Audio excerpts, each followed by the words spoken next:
Oo, basta lumit lang katawan ko, okay na sa akin. Tutak mo nga. Mga dito. Pwede jogging ka mo. Bawasan mo mga dito. Bawasan kayo ng matamis, tsaka yung kanin. Sa twinkle, bawasan mo lahat ng kinakain mo. Bilis niya.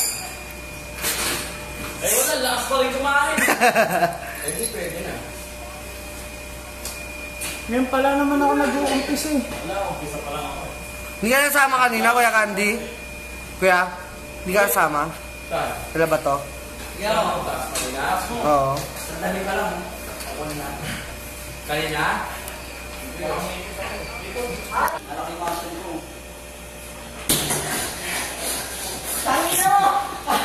Sino sabi? Yung pag-anong daw, kung wala na siya, si Janjan ba din? Wala yung doon. Wala yun. Gusto mo lang minsan. Diretso lang po, okay lang, di ba? Yung ganun.